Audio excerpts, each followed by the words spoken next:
Bom, gente, vamos começar de uma forma diferente a aula de hoje, bem distante.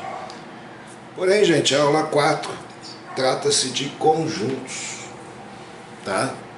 Matéria importante, até certo ponto sim, reconhecer certos conjuntos.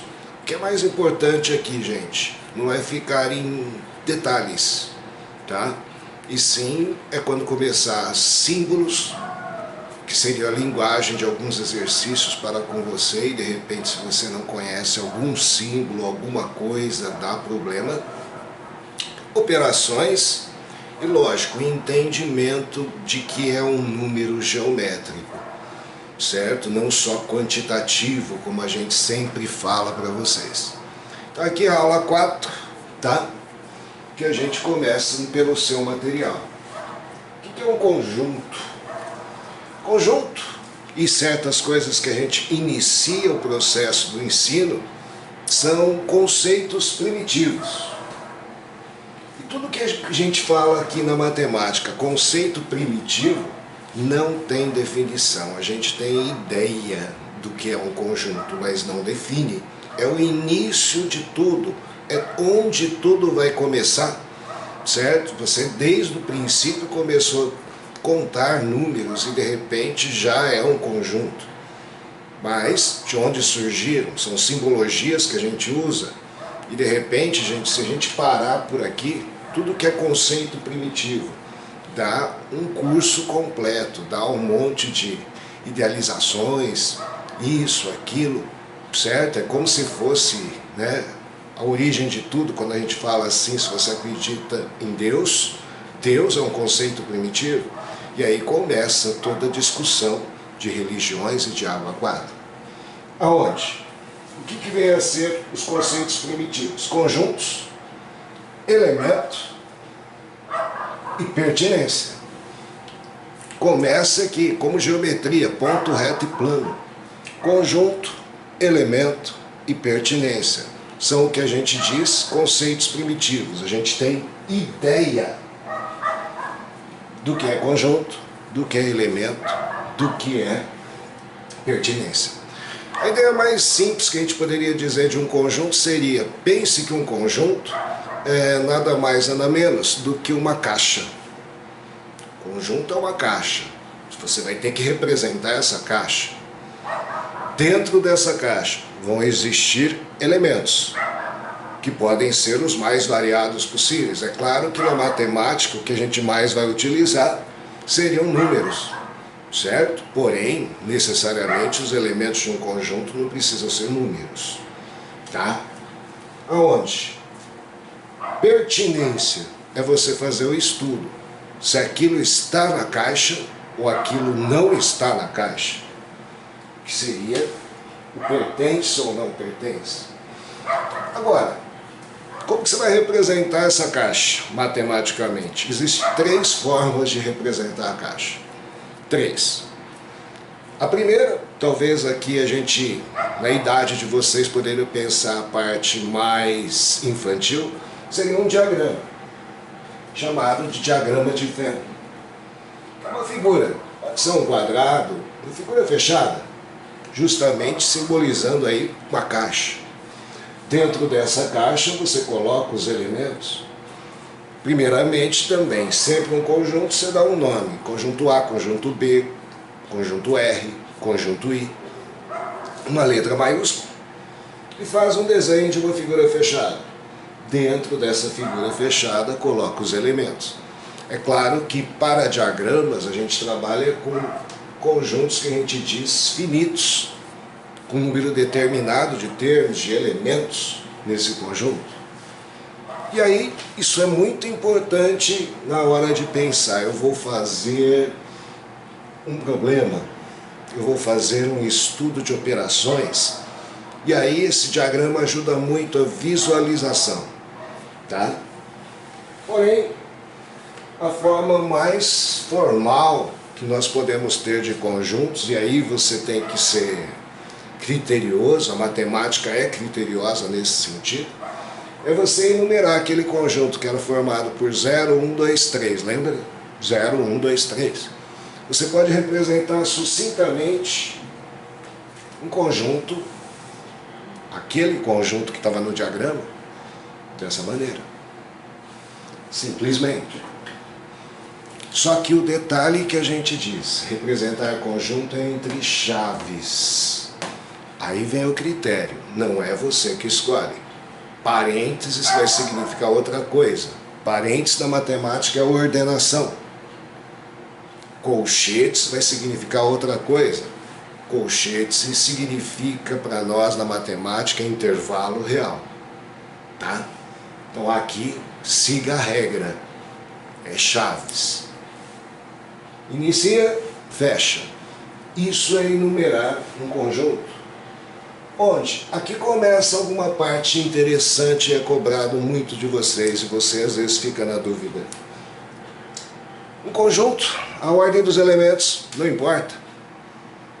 Não tem importância a ordem. Você não precisa escrever na ordem crescente nem na decrescente. Basta que tenha os mesmos elementos. É só você simplesmente se ligar, que a gente poderia representar num diagrama, e a gente colocaria simplesmente o 0 onde eu quisesse no interior, o 1, o 2, o 3, a ordem não importa. Isso significa que escrever 0, 1, 2, 3, 3, 2, 1, 0, 2, 3, 0, 1, se representou o mesmo conjunto. De qualquer forma, ninguém pode ignorar, certo? Os elementos são idênticos, os conjuntos são idênticos. Também não se considera elementos repetidos. Às vezes a preocupação tem duas raízes, a solução é um conjunto de um único número. E aí a gente deve entender, é uma raiz dupla, é uma raiz tripla, mas eu não preciso repetir 3 vezes. Repetir um monte de vezes, se são os mesmos elementos 0, 1, 2, 3, continua sendo 0, 1, 2, 3. Ah, tá. Isso em problema é problema. Por quê? Quando você pensa assim, se pode repetir, eu vou deixar repetindo. Tá, só que na hora de contar, você só tem 4 elementos. Aqueles problemas onde você fala, tem 100 alunos numa festa. Você soma os números das 115. Mas por que o problema está errado? Não. Porque tem aluno sendo contado mais vezes.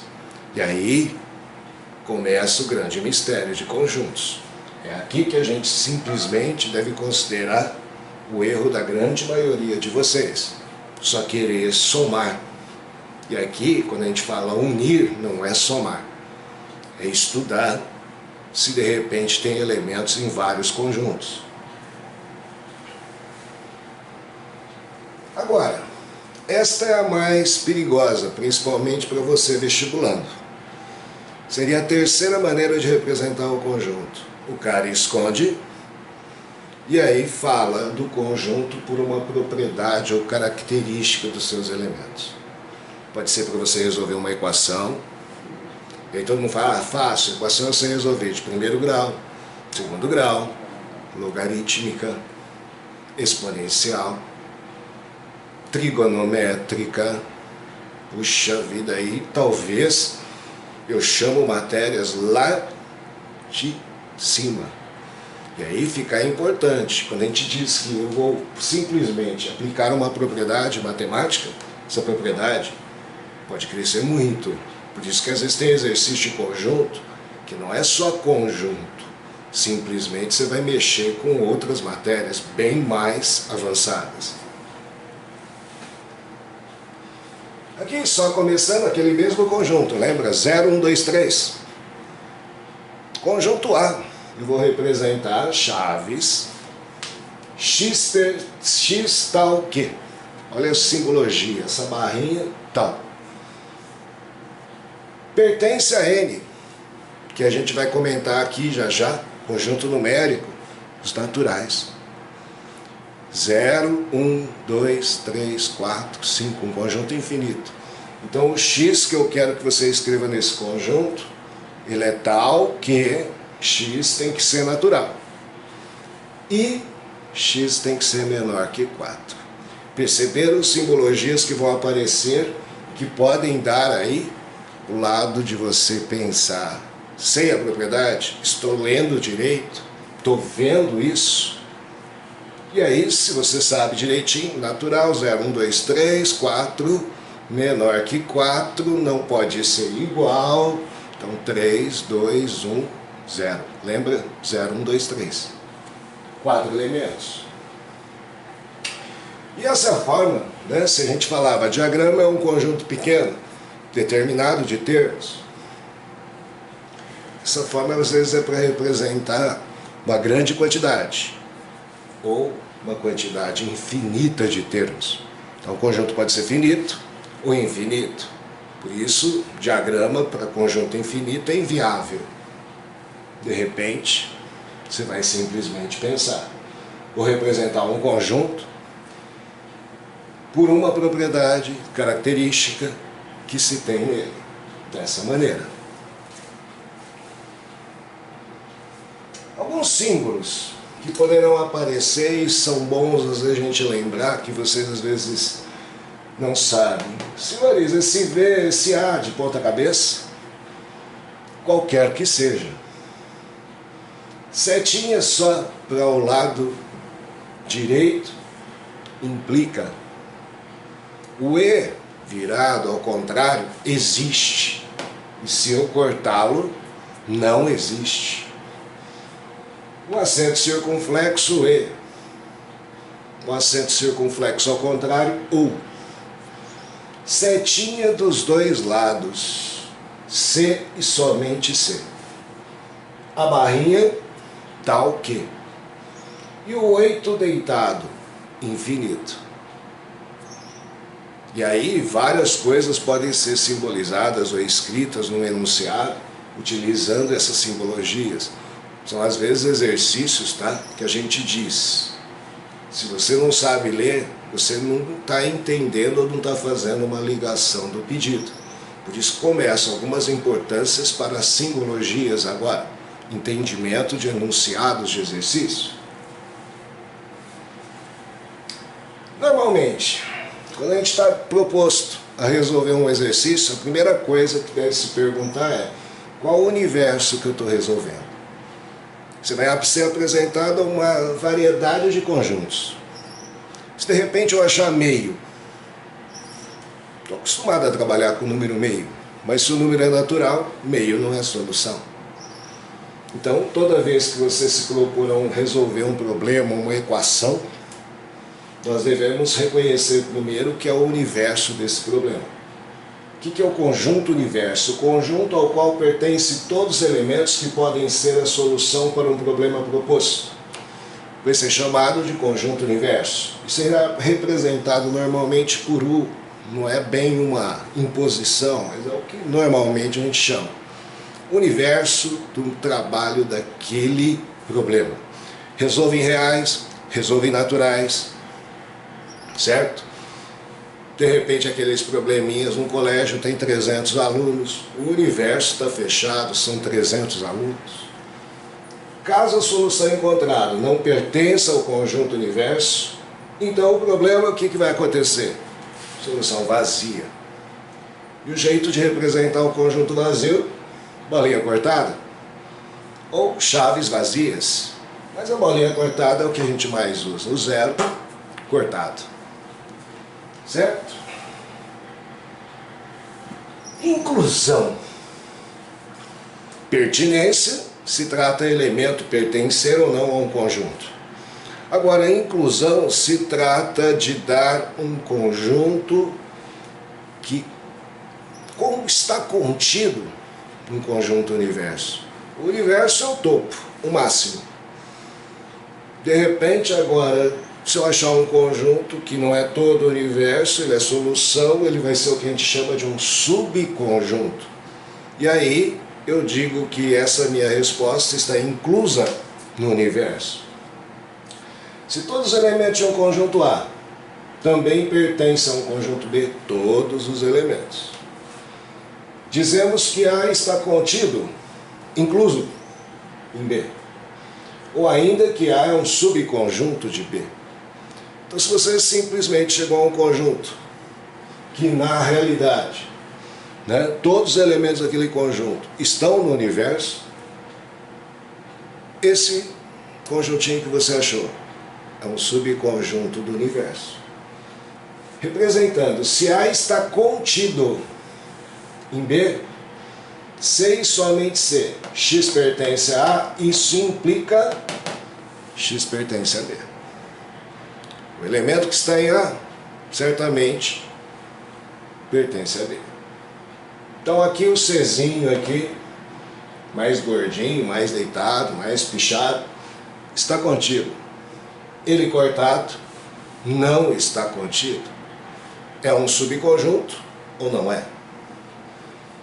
E aí, para a gente ilustrar o que é um subconjunto, senhores, pegamos um conjunto bem pequeno aqui, dado o conjunto A, 1, 2, 3 só. Eu quero todos os subconjuntos de A. Todos os subconjuntos de A. Como é que eu consigo os subconjuntos de A? Gente, a ideia de subconjunto, sim, para a gente brincar infantilmente, seria você imaginar. Imaginem vocês que você nunca tirou arco e flecha na vida. Eu te coloco um arco e 3 flechas na tua mão, te apresento 3 alvos a 200 metros de distância. E você, com a tua habilidade de mexer com arco e flecha, vai tentar lá acertar os 3 alvos. Eu posso dizer que se eu estou querendo ver os subconjuntos desse problema, eu quero saber as possibilidades que você tem para acertar esses alvos. Ou eu sou bom, acerto os 3. É uma possibilidade, não posso duvidar. Não sou tão bom assim, acerto 2. Né? Mas normalmente, a grande realidade, seja modesto, você nunca tirou arco e flecha na vida, 200 metros de distância, acertar o alvo, vamos pensar assim, dificulta, na mosca. Eu posso te garantir que, às vezes você mira no primeiro, não acerta nem no terceiro. Compreenderam? Quais as possibilidades de resultado? Acho que a mais comum, você vê você falar, não acerta nada. Vazio. Vazio é um subconjunto de qualquer conjunto, inclusive dele mesmo. Vazio é uma possibilidade desse resultado. Então toda vez que eu resolvo um problema matemático, te peço um conjunto de solução, você pode resolver, gastar o seu tempo, fazer, e de repente a solução que você encontra não serve. Então, não tem solução, conjunto vazio. Lembra do arco e flecha? Só que, de repente, eu tenho alguma habilidade. Você pode acertar um alvo. Qual? Qualquer um dos 3. Isso significa conjunto unitários. O conjunto 1. Acertei o primeiro alvo. Ou acertei o segundo alvo. Ou acertei o terceiro alvo. Ah, eu tenho habilidade. Ah, tá. Acertei 2 alvos. Pode ser o 1 e o 2. Pode ser o 1 e o 3. Eu lhe garanto que aqui é a visão. Se acertar o 1 e o 2, acertar o 2 e o 1, você entende muito bem que a ordem pouco importa. Você acertou a mesma coisa. Ah, em conjunto não importa a ordem. Então 1, 2, 1, 3. Ou 2, 3. Ah, eu ia para a Olimpíada de Tóquio. Então será muito bom. Você acertaria fatalmente os 3 alvos. Ou seja, isso é todas as possibilidades de resposta quando eu lhe apresento um conjuntinho com 3 elementos. Certo? Simplesmente. Todas as possibilidades de dar uma resposta. Agora se começa a perceber uma coisa. Se esse conjunto aumenta muito, a possibilidade de dar respostas também aumenta. É o que a gente fala. Chutar, aqui eu chutaria entre 8 possibilidades. Mas de repente, se esse conjunto é infinito, eu tenho infinitas possibilidades de chute, certo? Aonde? O que vem agora é você saber quantidade de subconjuntos, número de subconjuntos de um conjunto A. Você percebeu que aqui ele tinha 3 elementos, eu consegui extrair 8 subconjuntos. E se alguém perguntar quantos subconjuntos tem A, o número de subconjuntos de A sempre vai ser dado pela expressãozinha 2 elevado a K. Quem é esse K? É o número de elementos do conjunto A. Lembra? Eram 3 elementos, 2 a terceira, 8 subconjuntos. É o que a gente põe no exemplo. O nosso exemplo, 2 a terceira, 8 subconjuntos. Certinho? Terminou a primeira parte. Simbologias é o que a gente julga mais importante, visualização de subconjuntos, visualização de que é um universo que você está trabalhando e o que é possibilidade de resposta nesse universo. Agora, entra a segunda parte, operações com conjuntos. E aí a gente diz, o ato de você operar, principalmente com problemas limitados, trabalhar com diagramas facilita, tá?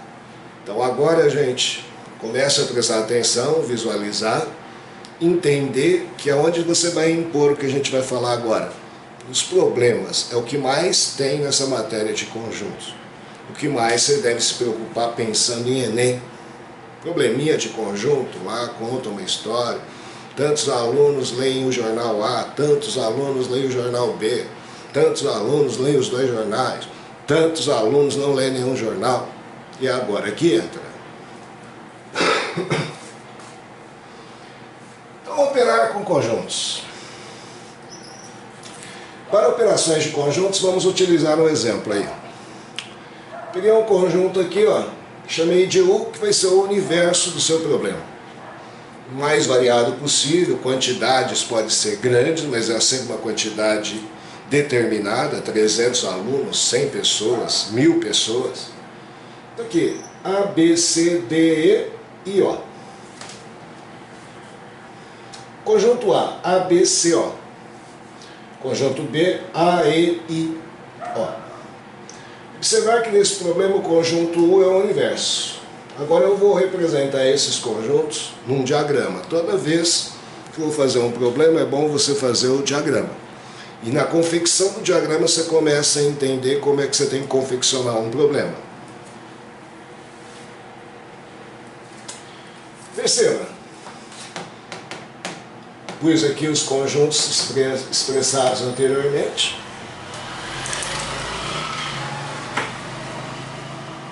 E agora, você deve perceber tanto que o A está aqui, o A está aqui, o A está aqui. Portanto, o A é elemento dos 3 conjuntos. Assim como o mesmo acontece com o O. Você lembra daquilo que eu falei de quantidade não deve ser considerada, repetição, elemento repetido não deve ser considerado? Se eu bobear, eu conto A aqui, conto A aqui, conto A aqui. Conto o O aqui, o O aqui, o O aqui.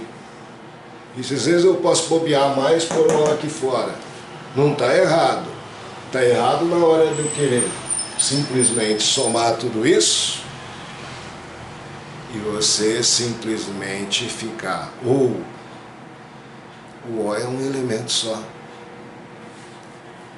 Então, toda vez que iniciar o preenchimento de um diagrama, devemos começar por essa região que é chamado de intersecção, e sempre a maior intersecção. Se você começar o preenchimento por outra região, fatalmente na hora que alguém te perguntar algo, você vai responder uma quantidade errada. Porque você não vai se dar conta que você conta o cara 2 vezes. Então, tem que começar por aqui. Essa é a regra principal. Começou pela maior intersecção, vai diminuindo, menos intersecções, até chegar a elementos que só possuem num único lugar. Então aí, ó. Preenchida a intersecção, só tem dois conjuntos, eu posso partir para o preenchimento individual do menor conjunto A ou B. Além, né, o conjunto A, que é essa região, além de A e O, tem B e C. Conjunto B, além de A e O, tem o E e o I. E o universo que você está trabalhando, além de todos esses elementos, tem o D. Preenchido o diagrama, o cara vai te perguntar diversas coisas. Aí vem a interpretação do texto. Elementos que só estão em A, elementos que só estão em B, elementos que estão em A e B, elementos que estão em A ou B. Todos os elementos seria o universo. Sacou? E aí começa aquele jogo de interpretação. Beleza.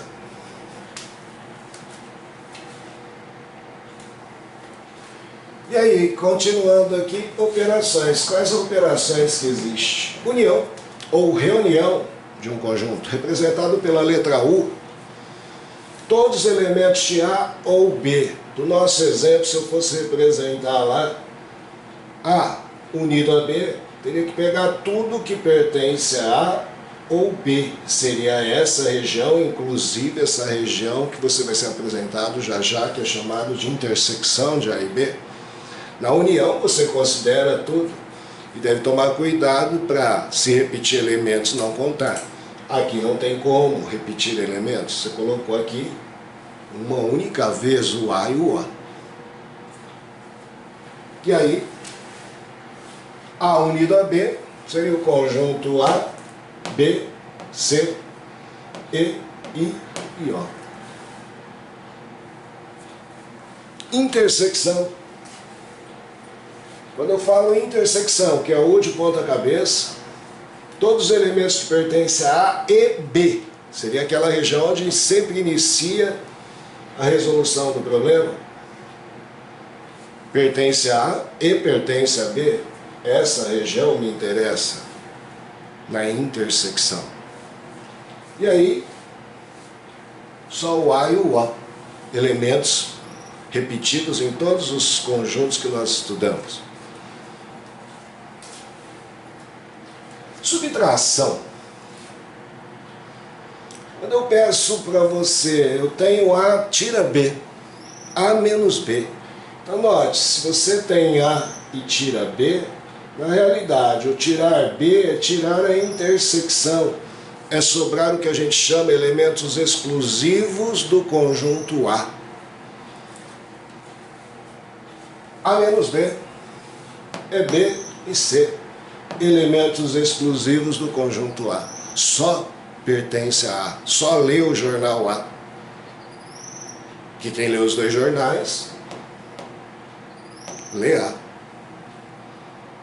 Ah, tá. Então só lê A. E o contrário, quando eu tenho B e tiro A, tenho o conjunto B, vou tirar o A fora. Sobra o que a gente diz, elementos exclusivos de B. B menos A, sobra E e I, elementos exclusivos de A. Aí todo mundo fala assim, é fácil fazer exercício de conjunto, é? Normal. Agora, onde que vocês às vezes esbarram? Nessa outra parte aqui. Importante, se você vai fazer ITA, IME, que é onde você esbarra que parece a mesma coisa, mas não tem, não é, de repente tem uma teoria para você estudar, e realmente tem. Então agora, procure entender. Não é grande de importância, não é ficar perdendo muito tempo, mas sempre vai ter exercício, quando você procura em materiais aí, esse tipo de exercício. Menor complementar ou conjunto complementar. Às vezes você fica encucado no seguinte, isso daqui é uma coisa, né, gente, que a gente fala, nem tem um critério matemático.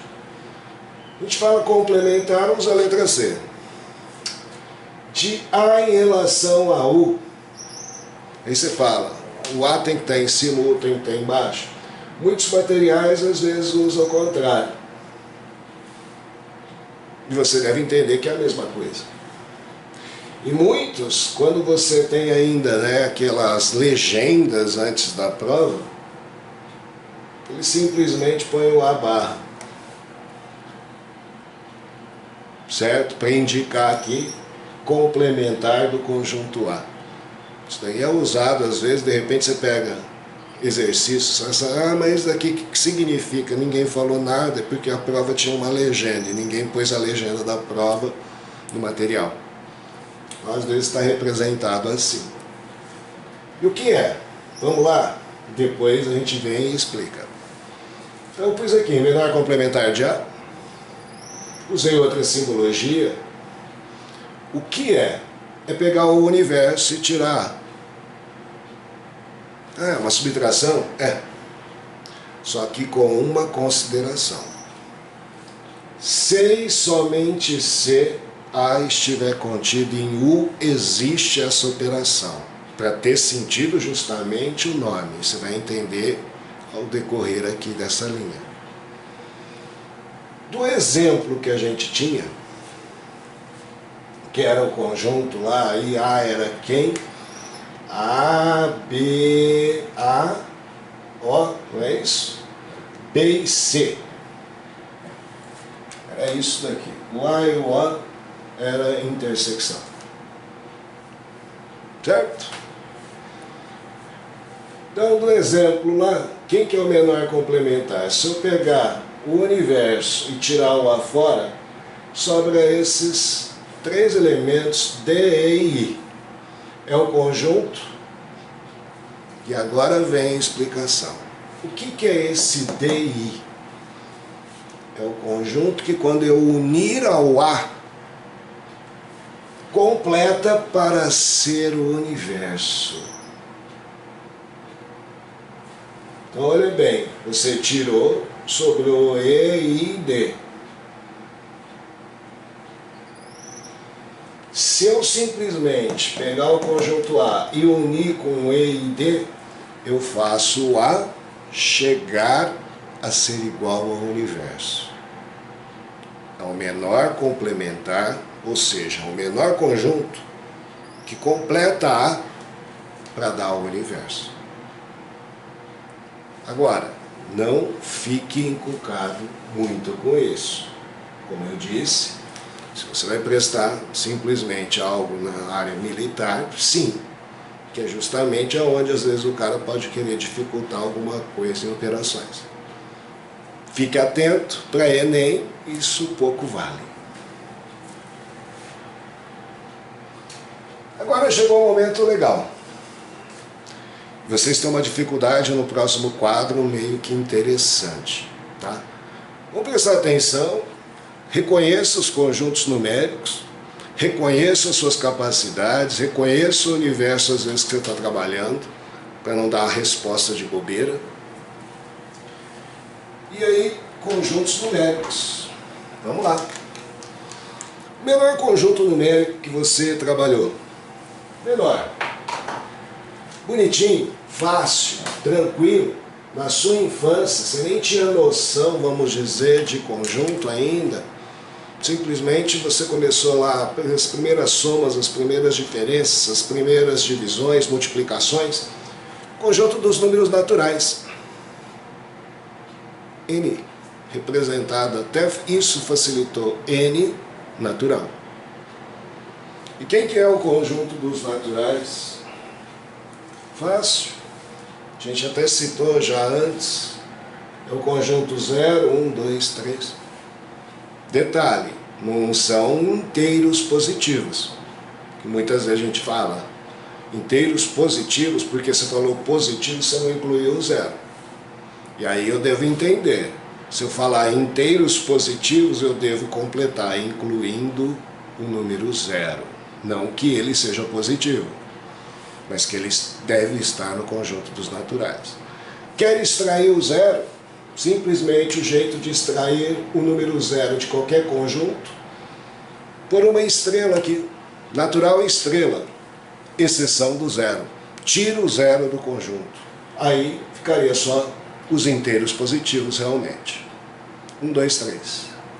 Então, atenção a essas estrelinhas no conjunto, exceção do zero. Conjunto dos números naturais. Está lá. E justamente sua dificuldade quando apresentaram esse conjunto era o zero. Hoje acho que todo mundo já acostumou, não fez nada da prova, tirou zero. Mas quando é criança, zero não existe. Por mais que você faça nada, o professor fala, ai que lindo, tadinho, te dá 1,5. Criança, o zero nunca existiu. Por maior que seja a dificuldade, sempre alguma coisa tem. Então o zero foi a dificuldade. E aí começa, divisão por zero não pode. Ah, por quê? Não pode, não existe. Já aqui também. E aí vem o segundo conjunto, conjunto dos inteiros. E aqui começou às vezes alguma dificuldade de vocês. Primeiro, inteiro representado pela letra Z. Não tem nada a ver. Não seria I? Não, é Z. Por que também não sei. Matemática. Z. E o que são os inteiros? O próprio nome traduz, inteiros. Todos os naturais já estudados, só que agora você invade os inteiros negativos. Aqui foi um pouco difícil. Se o zero já era difícil para você, imagina os negativos. A primeira resposta negativa que você deu, vixe, será que está certo? Regras de sinais, né? Na multiplicação, sinais iguais, mais, sinais distintos, menos, divisão, mesma regra. Na soma, subtração, obedece o sinal do maior. Começa aquela coisa, aquela guerra. Resposta negativa, está certo, né? Aquela neurose, você estava nos naturais, dificuldade era interpretar o problema, lembra? Na cesta de Maria tem 10 maçãs. Maria comeu 3. Quantas maçãs é a cesta de Maria? Pergunta fatal. Comeu é mais, comeu é menos. E o professor falava, pensa. Você chorava. Aonde? Simplesmente, agora então entra em parafuso. Como é que na cesta de Maria tem 3 maçãs, ela come 5? Só que você deve cair na realidade hoje, né? Que negativo existe. E que não foi criado para resolver os problemas da cesta de Maria muitas vezes. Tá? Aí começa o crescimento da matemática. Pior ainda veio o que veio a seguir. Conjunto dos números racionais. Vixe! Esse conjunto até hoje. Racionais. A gente chama de quê?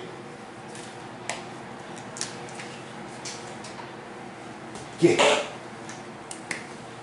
Diferente aqui. Quê?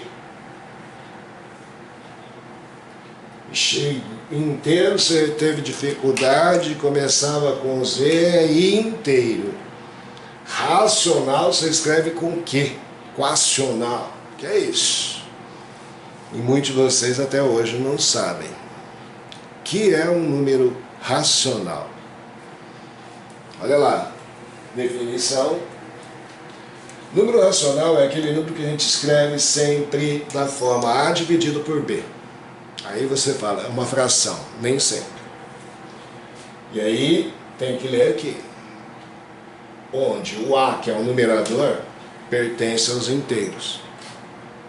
Tem que ser inteiro o nosso numerador. E B, que é o denominador, também tem que ser inteiro, diferente de zero. Divisão por zero não existe de forma alguma. Ah, tá. Então, menos 3 sobre 2 é racional, menos 1 é racional, porque o denominador seria 1, dividir por 1 é o próprio número. 0 é racional, 0 em cima pode, não pode 0 embaixo. Meio, 1, 3 meios, 1/3. Surgiram as frações na sua vida. Quando eu disse que aqui a dificuldade aumentou, somar fração. Denominador igual, somos numeradores. Só os numeradores, só. Denominadores diferentes, MMC. Regras. Quando você pensou que acabou, né? Divisão, conserva a primeira, multiplica pelo inverso da segunda. Quando você pensou que acabou essa maracutaia toda, números decimais, efetuar a conta. Conta de divisão que você parava no resto. Nossa, tem que fazer. E aí a desculpa, não sei fazer conta de vírgula. Tá vendo? Aqui começou o seu problema matemático. Ah, tá. Só que você deve ter vencido, porque você está aqui, pré-vestibulando. Ó, tá. Então aqui, gente, deve-se pegar o quê? Dízimas periódicas. Então aí começa a entender. Todo número que tiver dízima periódica é um número racional. Tanto é que a gente consegue achar o que a gente chama fração geratriz. A fração que gera esse número, essa dízima. Ah, é porque é um inteiro dividido por outro inteiro. Surgiu o grande drama matemático de vocês. Aqui, se você já não estava aceitando na cesta de Maria, né? Maria comer mais maçãs que tinha na cesta, o que diria agora? Que surge o que a gente diz, os números irracionais. Agora voltou a ter sentido. Irracional começa com I, só que voltou aquele lado de medo. Números que eu não consigo escrever nessa forma. Raiz quadrada não exatas. O número π, o número de Euler, vai surgir aí nos cálculos, mais para frente, o número natural de Euler. São números irracionais, são números que não possuem dízima, por mais que você avance pós-vírgula. Você sempre usa o que a gente diz, uma aproximação daquele número quando você quer concretizar o valor. Só que aqui a intenção não é concretizar. A intenção é você ver que o que você chegou, o resultado que você chegou, não é racional, é irracional. E olha aqui, os conjuntos ficaram separados, completamente separados. Ficou separado. Como é que eu junto isso? Aí a matemática, para você trabalhar com os dois conjuntos simultaneamente, se eu quero trabalhar, e minha resposta, meu universo de trabalho, pode ser irracional ou racional, criou-se o conjunto dos números reais. Real é irracional, pode ser irracional, sim, todos os irracionais são reais. Todos os racionais são reais, todos os inteiros são reais, todos os naturais são reais. Então, quando a gente fala que você vai trabalhar com reais, filho, você está trabalhando com todos esses conjuntos apresentados. Certo? Agora, se eu mandei você trabalhar só em racional, sua resposta não poderá ser irracional. E aí, reais simplesmente é a união de racionais com irracionais.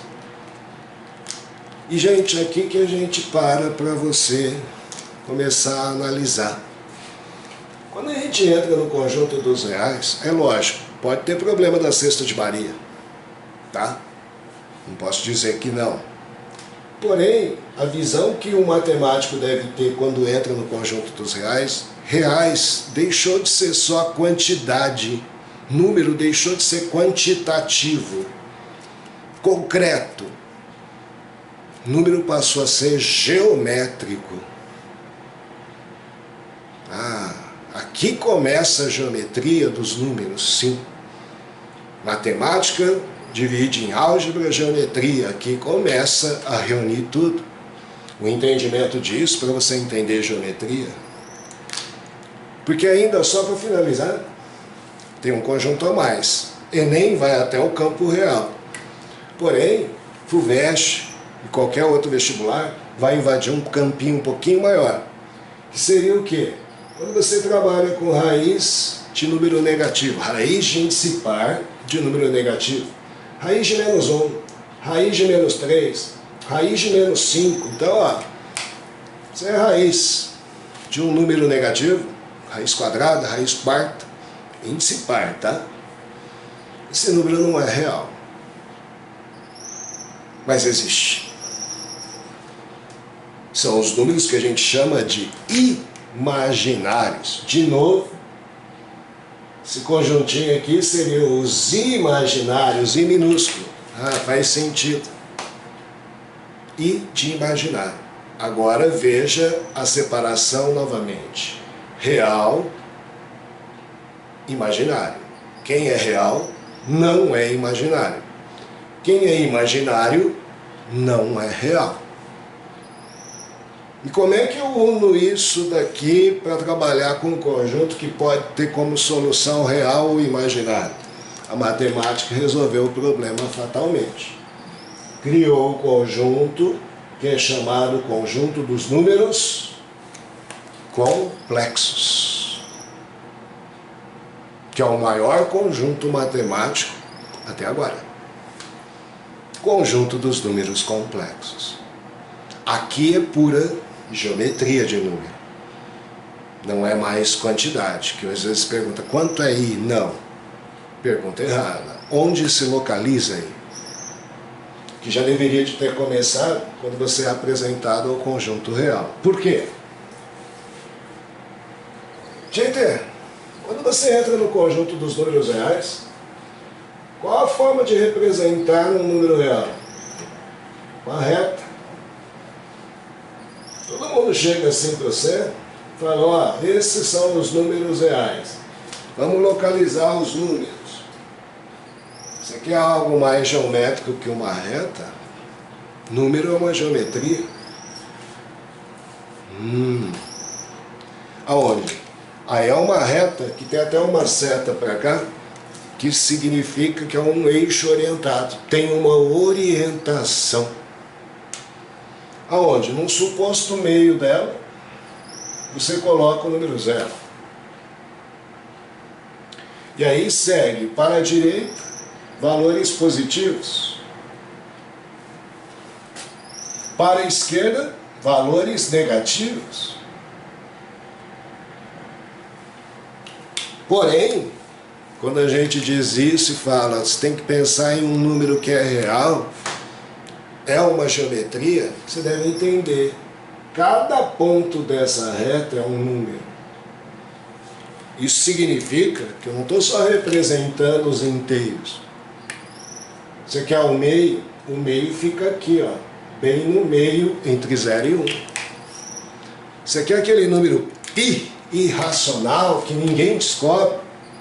Está aqui, ó, π, um pouquinho depois do 3, é um ponto. Olha bem, olha lá, uma reta e cada número é um ponto dessa reta. Uma reta orientada, onde simplesmente cada pontinho dela é uma reta. E você quer ver por que a geometria, você tem que começar a pensar e não pirar. Quando a gente diz isso, né? Todo mundo fala assim, nunca vi na minha vida alguém ter raiz de 3 reais. Nunca vi alguém na padaria comprar raiz de 2 litros de leite. Realmente, jamais você vai ver isso no comércio, jamais você vai ver isso, vamos dizer, em valor quantitativo. Porém, uma mísera operação geométrica, quando a gente fala mísera, você quer coisa mais fácil que entender o que é um quadradinho de lado 1?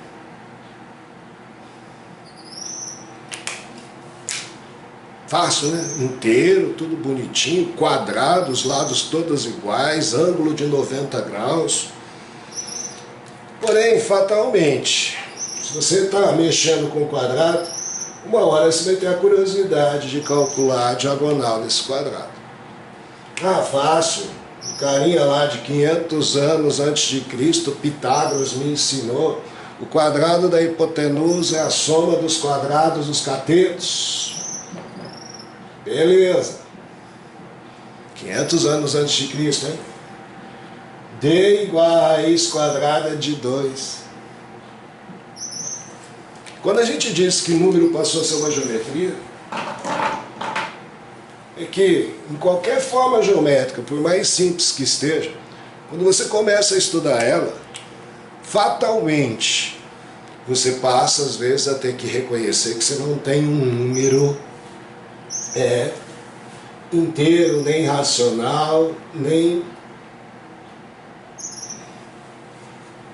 natural. Geometricamente, se eu pegar o compasso e fizer uma transferência desse segmento, eu vou determinar para você exatamente onde está o raiz de 2 numa reta real. Puxa, calcular a altura de um triângulo equilátero, vai cair em raiz de 3. Diagonal de um retângulo, vai cair em raiz. Estudou circunferência, você vai cair em π. Não pode falar que circunferência não é importante para a sua vida. Queira você ou não. Uma hora, ao você estudar uma figura geométrica, que seja um móvel da tua casa, os números não vão ser exatos. Certo? Para ser exato, só a geometria para você considerar. Beleza? Essa seria a teoria da aula de conjuntos numéricos. Vou dar uma pausa, gravar outro vídeo depois resolvendo os exercícios dessa aula. Falou? Já já.